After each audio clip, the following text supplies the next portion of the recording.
Hi, everyone. This is Rob Stanley with Feedback Wiz. And today I'm here with Kim from PickFU. Thanks for being on, Kim. Appreciate it. Hi, everybody.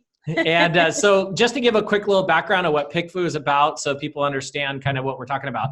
So I'm sure people have seen there's some services out there that basically allow you to take a couple pictures and more than just a couple, but pictures and compare them side by side and have people kind of vote or give opinions or both on the pictures that you post.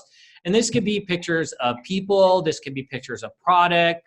We were talking about artwork or cover artwork. So that's what PickFU does. And Kim's on here with me. So Kim, why don't you tell us a little bit about you, how you ended up with PickFU, and then let's talk a little bit about what PickFU does and how people could benefit from your guys' service. Sure. So hello, everybody. My name is Kim Kohatsu. I'm the Director of Marketing at PickFU. I've been with the company for, I think it's been about 4 years now. But the founders of PickFU I've known for longer than that, probably about, 7 or 8 years. And the way that it kind of all came about was I spent a lot of years working in an advertising agency. And so my background is, advertising, writing, what have you. And I kind of got burnt out on that. And so I moved more into the startup world here in LA.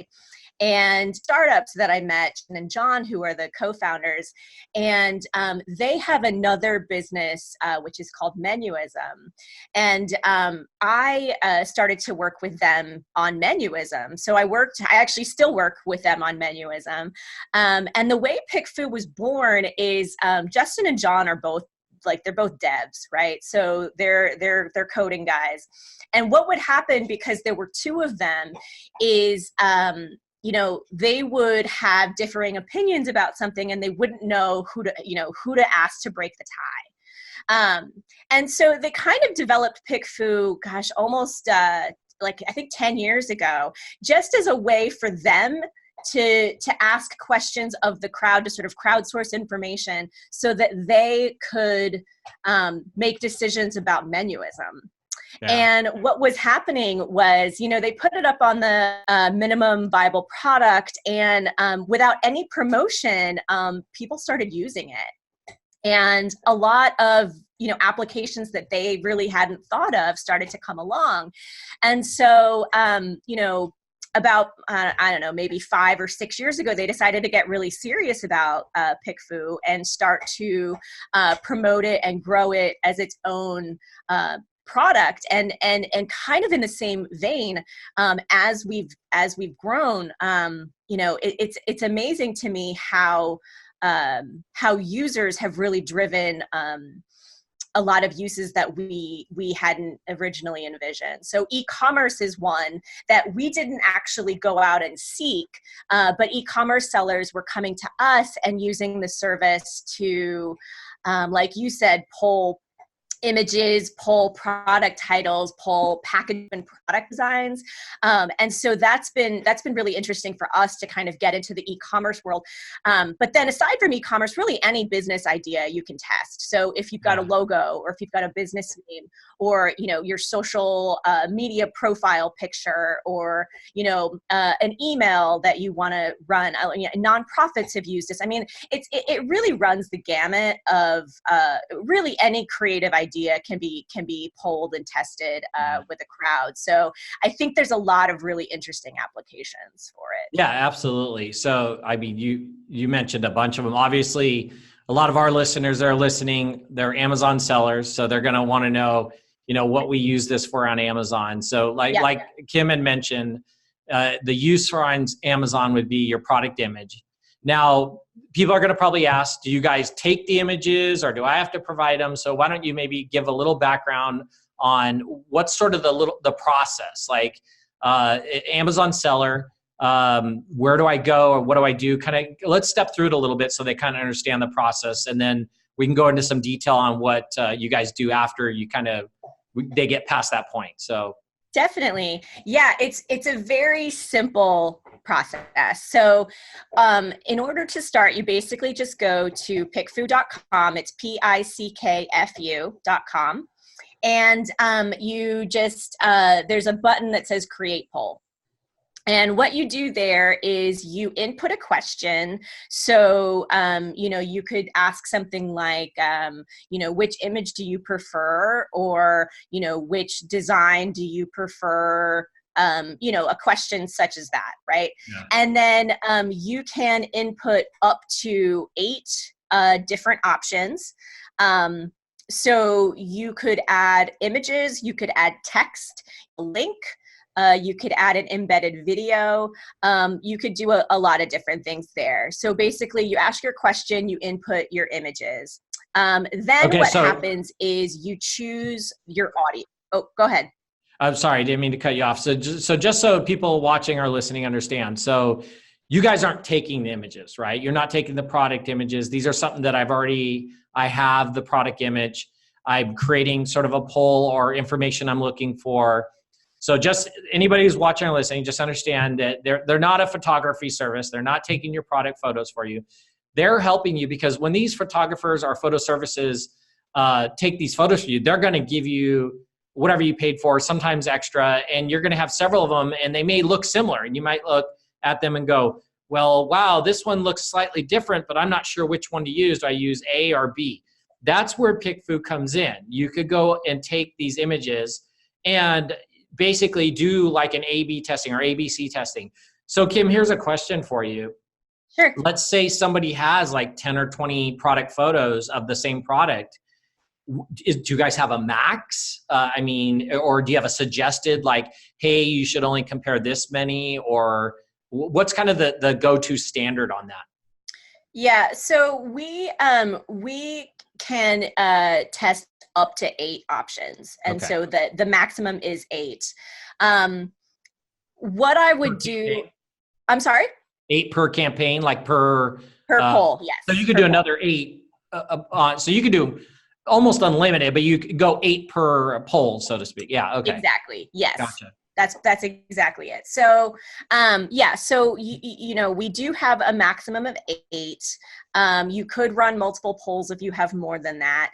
I would say, I would say the bulk of polls only have 2 images so that you're comparing A versus B. Yeah. But I do think it's interesting as soon as you get into 3 or more. We've got a couple of different options. So the respondents can either just rank them like 1, 2, 3, or you can do head-to-head matchups, which is kind of a more complete way of polling. So it's interesting. There's a lot of different things that you can do once you get into the multiple options. But I would say the bulk of what our users do is they just do a straight A/B, 2 option test. Yeah, no, that's perfect. And I mean, I've talked to other people that, provide services like launch services for Amazon and stuff like that. And Nick Valky was one of those people I've talked to a couple months ago. And Nick was talking about how important that first image is. And I think that's where your guys' service would really come in handy is, doing that A/B testing and getting it down to those 2 and then picking that one that the majority of people basically would say, oh, that's a great image. It's either trustworthy or it looks good. Like they can give opinions on what they find about that image or what maybe needs to be improved on it. So exactly. And the nice thing about PickFU is because it happens outside of, say, the Amazon marketplace or, outside of the eBay marketplace, whatever, your listing doesn't even have to be live. Yeah. So what a lot of e-commerce sellers like is you can use PickFU to poll and use it for idea validation. So before you've committed to inventory, before you go into production, you can actually see, well, what colors are going to be most popular, or what designs, should I, move forward with. But then, if you're a more advanced seller and you've got listings, a lot of times you don't want to screw with your live listing just in case, a new variant performs worse than your old one, right? You risk losing sales that you might have otherwise had. And so what's nice is that you can run a test on PickFU not really screw with your live listing until you're fairly confident that, one option is going to perform better. And, I know we're talking a lot about images, and that's probably the most common use for e-commerce sellers with PickFU, but it doesn't have to be just your image. I mean, I think you could also think about your product name is another very popular use. Things like, like I said, like what product design is the most appealing. Like I think when it comes to, mock-ups of your product, things like color and font choice and, patterns and what have you, those make a big difference in whether somebody's going to purchase the product or not. And so I think that those are also really good uses. Another good use, again, because, this takes place outside of the marketplaces, is you can take your product or your photo or your, listing, and you can compare it against a competitor. So you can take the category leader and you can see, well, how does my product fare against this one? And maybe if you discover things that they're doing well, or, you hit on things that you're doing better, that people are really responding to, then you use that in your messaging to really push, well, my product, I don't know, looks more expensive or lasts longer, or whatever it is that the insights, because what I want to stress is that the poll respondents don't just vote on the option they prefer. They give you a written comment explaining their choice. And what arises from those comments is just a wealth of market research and information that's really going to be valuable, not just in that one, perhaps test that you're running, but it really does kind of affect your messaging and your branding all the way through. I think that if you use, if you use the service for one thing, you're going to find that it affects other businesses' decisions that you make down the line. And I think there's a real kind of addictive quality to doing it when you see like, wow, 50 people, looked at this thing and told me what they thought about it. I think there's a lot of room for insight and a lot of room also to be surprised. Things that happens when we're business owners is, we kind of get caught in our own heads, right? We think that we know best, but in e-commerce, we're not always the consumers of the products we sell. And I think it's really important to get the opinions of people who may actually buy the product. Not all feedback is created equal. And I think it's very important to, first of all, get feedback, but get the right feedback, and to get out of your tunnel vision. And look and see what people have to say. Yeah, no, that's some great tips. So actually, I mean, everything you covered, it brings up a few questions I want to ask you. So I'm kind of thinking in my head, like, let's say I have a couple of photos of the same product and I haven't quite put it on Amazon yet.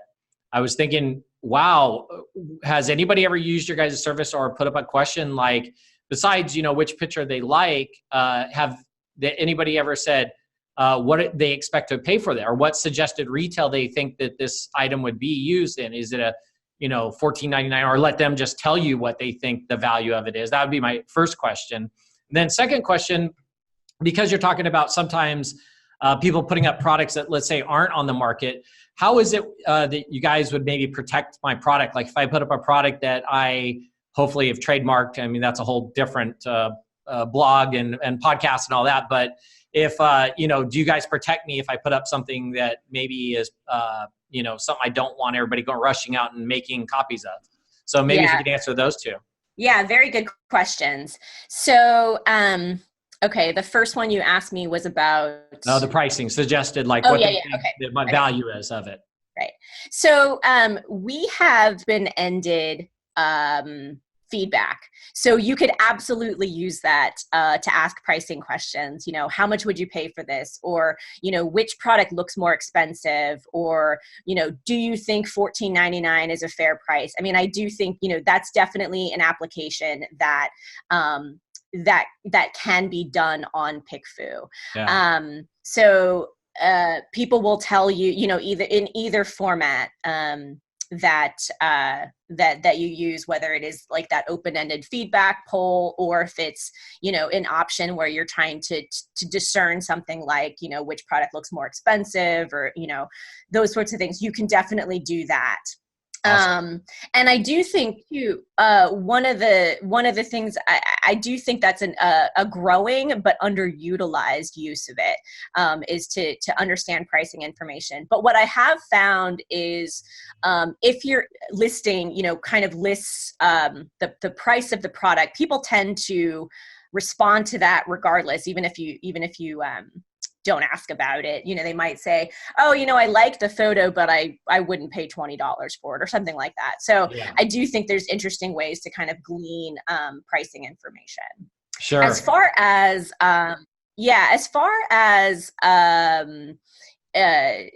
you know, if you want to keep your product, you know, kind of secret, we do have a number of options for you. So the first thing is that all of our poll respondents have signed a non-disclosure agreement. Okay. So you are protected in that way. They're not going to go out and, you know, pull your images down and share them with the world. Now, at our most base level is we take your poll and we add it to what's called our public poll gallery. And what that does is people can go through the gallery and sort of see what other people have used PickFU for, check out the results, and kind of see how legit we are. You can actually add on what we call poll privacy. And what that does is it makes sure that your poll isn't added to that gallery. So it doesn't, you know, it isn't public anywhere on the website. Your poll is private just to you and your logged in account, anyone that you share it with. And those are ways that you can protect the privacy of your product. Sure. Yeah, that's perfect. So that brings up kind of another question I had for you. So, and we were talking about this earlier off camera, but how do you guys find these people? Like, you know, what skill sets do they have? Or if I'm looking for something particular, people that read books or people that maybe buy online. I mean, so why don't you go into a little bit about like these people I'm going to use to poll on my images or my logo? Like, how do you guys find them, and kind of, do I get to select a particular type of people or age range? Maybe talk a little bit about that. Sure. So what we do is we take a lot of different online services and pull in respondents from them. But then on top of that, we've added a layer of proprietary quality controls just to make sure that, number one, these people are who they say they are, and that they take your poll seriously and they give it the proper consideration. So we do a lot of things on the back end to screen people out. And we've got kind of internal rating systems and quality controls that we've worked really hard to develop. And the respondents really run the gamut of, you know, you could want to target. I did ask a question about, can I choose my audience? And absolutely, yes, you can. So one very popular audience for e-commerce is Amazon Prime members. That's a really good target that you can use. Yeah. On top of that, however, if you've got, you know, a specific product and you're looking to target a certain kind of person, we've got all kinds of behavioral and demographic targeting. So we have kind of the obvious ones, which are like, you know, gender, age range, education level, income, things like that. So let's say, you know, you've got a high-end product and you want to target people who are making over $100,000. You can do that. You can also combine factors. So if you want, you know, for instance, a female who's also a homeowner, you can do that as well. We've also got a lot of things that we've developed outside that e-commerce sellers can definitely get a lot of use out of. So one that we've done is dog owners and cat owners. So if you've got a pet product, you can target, you know, the proper pet owner. Another one is your exercise habits or your cooking habits. So do you exercise frequently, or do you cook a lot, or do you never cook? You know, things like that. We've also got things like, you know, do you use cosmetics? Do you take nutritional supplements? Do you, we've got all kinds of things in there related to just what you do on a daily basis. What kind of mobile device do you have? Have you ever donated to a Kickstarter campaign? Things the parameters available to you are very wide ranging. And then, like I said, you can combine factors as well if you want to get really specific.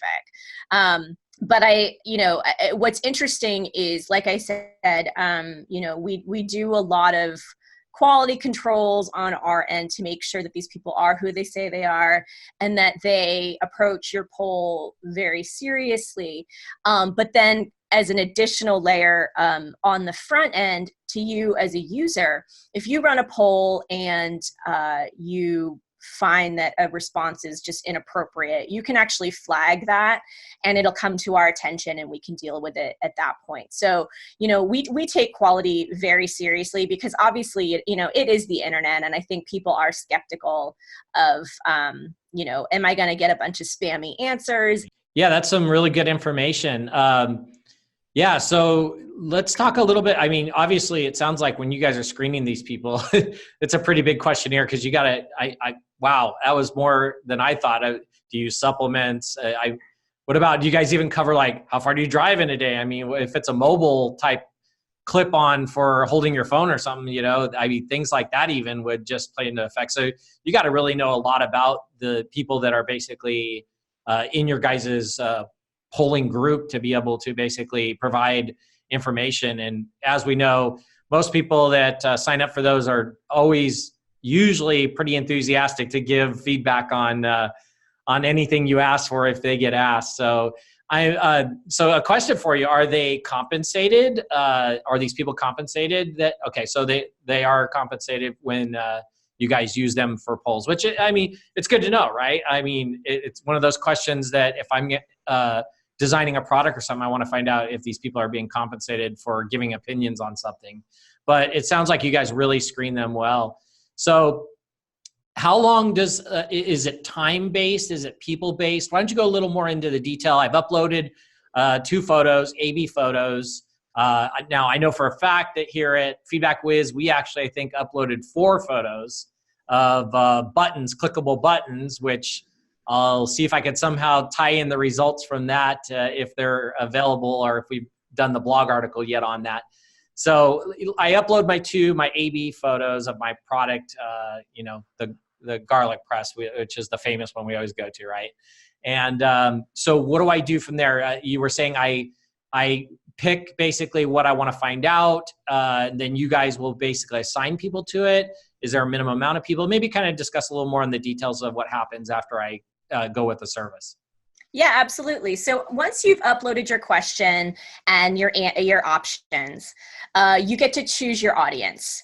And you can choose a general audience, which is kind of a grab bag. It's sort of who are the first 50 people to come and respond to your poll. It's sort of a first come, first serve. And everybody's based in the US, and they're all native English speakers. So you kind of get a mix of men and women, different age groups. Like I said, it's kind of a grab bag. And what's nice is once you get your results, you can also dig deeper into who it was that answered your poll. So you can hover over a response and see, oh, okay, this was a male between 25 and answered this way. And there's other sorts of reporting options for you to get more info if you're interested. The other option you have is you can actually choose your audience. And that's where, we were talking about some of the targeting parameters you can use. So Amazon Prime members, homeowners, car owners, whatever it is that you are targeting, you can choose at that point. And then once you sort of look at your poll, preview it, everything looks good, and you check out, what happens is we immediately start bringing people to come and answer your poll. So depending on your targeting parameters, this all happens very quickly. So really the second that you hit go, your poll is open to be answered. And if you choose a general audience or something, for instance, if you do 50 females, that's, it takes, I would say, some polls finish in less than 15 minutes. Most polls complete in under an hour. But depending on, your targeting parameters, obviously, if you're getting very, specific about it, it's going to take a little bit longer. So for instance, I ran a poll recently. We did an article about Mother's Day. And so I wanted to target mothers specifically and ask them, what the best gift they ever got was. That probably took, I think, maybe 2 hours because I was targeting females and have children, in order to get mothers. And so, depending on how many targeting parameters you use, it could take a little bit longer. Also, obviously, if you're running your poll later at night, fewer people are online.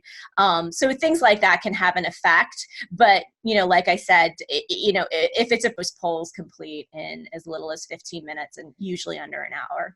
Wow. Yeah. So it sounds like I could, and correct me if I'm wrong, it's not just a picture service, because you were talking about the Mother's Day. So I could probably even take, let's say I take 2 titles. I made 2 titles for a product I'm going to sell. And I made one title one way and one another, maybe a few different keywords in each one. So you'll allow me to basically go up, put up these 2 titles, do a poll, hit the Amazon Prime members and say, hey, which of these titles is more attractive or get your attention? And, I could kind of even A/B test titles that I want to use on my Amazon product listings. Definitely. So, titles, descriptions, photos, like I said, product options. You can test really anything. That's awesome. I think product naming is another very popular one. So one of the things that I like to sort of compare is, when you think about other sort of Amazon A/B testing tools, like the Splitly's and the Listing Dojos, products like that, we're different because instead of really being sort of keyword based, sort of database, this is really people powered, crowdsourced information. And you can really dig into the whys of why something is more popular than another thing. So I'll give you an example. We had an e-commerce seller that was developing a gardening product, and it was basically for people who lived in apartments, kind of assuming they didn't have a lot of outdoor space.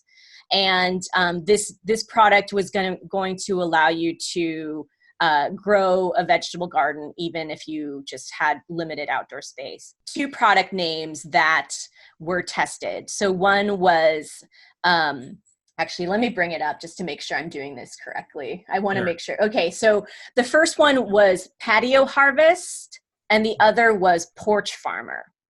And Porch Farmer ended up performing much worse than Patio Harvest because people, first of all, they said, well, apartments don't really have porches, or True. And then another thing was that people said, I don't really consider myself a farmer. That doesn't really, resonate with me. I don't, and what's interesting is like a keyword tool is never going to be able to tell you those sorts of insights, right? You really need people to tell you that just doesn't really sound right to me, or that doesn't resonate with me, or I don't identify with that. And so I think packaging and colors and things like that, those are very personal decisions that I think you really do, I think, need to ask people more than any kind of algorithmic feedback that you might get from another one of those tools. Yeah. That's wow. That's a great point you brought up. Like when you said porch farmer, I was like thinking like that's not really related to a small space. Like I'm thinking farming, big crops and a big area. I'm thinking large, right? And that totally just makes sense with doing something like that, coming up with, if you're getting trying to come up with a product title or even a name of your company, that can even, the certain keywords in there can give you a perception of either space or smaller area. What are you trying to go for? So, wow, that's really interesting. Same thing with a line of products. I've got a line of pet products that I'm releasing, which name sounds better to you, or, which name seems more trustworthy, or would you buy from, et cetera. So yeah, I mean, there's so many applications. And then, like I said, the insights that you get, the reactions that people have, I think, are very interesting, because especially when you're sort of nose down in your product development, I think it's really easy to get tunnel vision. I think it's really easy to say, oh no, well, this is the one that I like, or this is the one my boyfriend likes, this is the one my wife likes, whatever. So, you kind of go down that path just because it just seems like inevitable, right? Yeah. And I can't tell you how many times I've run polls where I'm sure that one option is going to win over the other, and then it doesn't. And I'll give you another example. We had a seller do a test for it was supposed to be a premium mattress that was affordable. And 2 names were tested. One was Ebb and Flow, and the other was Budget Bed. And I like alliteration. Personally, I thought Budget Bed was a great name, but it pulled so badly because people were like, budget to me sounds cheap. It doesn't sound premium at all. And that was such a common reaction that, for me, I was actually really surprised by that, but that was a great poll just to show me, I'm not always right. And, I think that people, when they pull you in a certain direction and they really tell you where to go, because you see these commonalities and sort of these recurring themes start to arise. Yeah, no, that's awesome. So here's a question that I'm sure people are probably thinking at this point. So PickFU, PickFU.com.